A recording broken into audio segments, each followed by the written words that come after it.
நாம் எல்லோருமே தேனின் இனிமையை அறிந்திருப்போம். தேன் கொஞ்சமாக இருந்தாலும் அதன் இனிப்பு நம்முடைய நாவை நிறைத்துவிடும். ஆனால் இந்த உலகத்தில் தேனை விட இனிமையான ஒரு விஷயம் இருக்கிறது என்று வேதாகமம் சொல்கிறது. அது தேவனுடைய வார்த்தை. சங்கீதம் 119:103 தாவீது சொல்கிறார், உம்முடைய வார்த்தைகள் என் நாவுக்கு எவ்வளவு இனிமையானவைகள், என் வாய்க்கு அவைகள் தேனிலும் மதுரமாயிருக்கும்.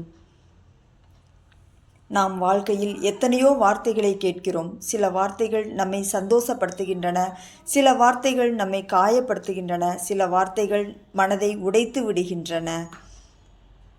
ஆனால் தேவனுடைய வார்த்தை அப்படியல்ல. நாம் சோர்ந்திருக்கும் போது நான் உன்னை விட்டுவிட மாட்டேன் என்று தேவனுடைய வார்த்தை நமக்கு ஆறுதல் தருகிறது. நாம் தனியாக இருக்கும்போது தேவன் நம்மோடு இருக்கிறார் என்பதை அவருடைய வார்த்தை நினைவுபடுத்துகிறது. நாம் கண்ணீரோடு இருக்கும்போது தேவனுடைய வார்த்தை நம்முடைய உள்ளத்திற்கு நம்பிக்கையை கொடுக்கிறது. தேன் நம்முடைய நாவிற்கு இனிமையாயிருக்கிறது, ஆனால் தேவனுடைய வார்த்தை நம்முடைய உள்ளத்திற்கு ஆறுதலாயிருக்கிறது. தேன் நம்முடைய நாவை மகிழ்விக்கிறது, ஆனால் தேவனுடைய வார்த்தை நம்முடைய ஆத்துமாவிற்கு ஆறுதலையும் நம்பிக்கையையும் தருகிறது. அதனால்தான் நம்முடைய வாழ்க்கையில் எவ்வளவு பிரச்சனை வந்தாலும் தேவனுடைய வார்த்தையை விட்டுவிடக்கூடாது.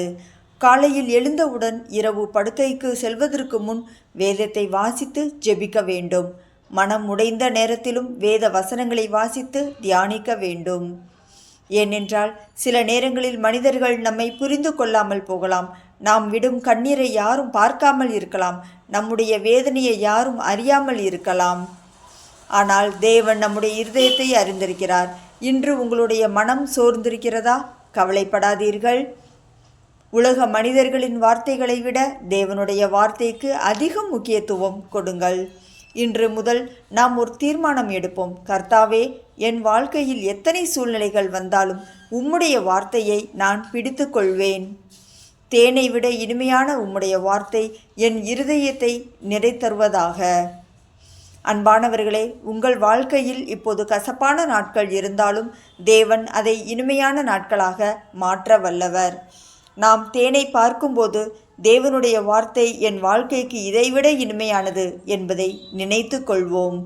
கர்த்தர் உங்கள் வாழ்க்கையில் உள்ள கண்ணீரை துடைத்து உங்கள் இருதயத்தை சமாதானத்தால் நிறைத்து உங்கள் நாட்களை நன்மையினாலும் கிருபையினாலும் நிரப்புவாராக.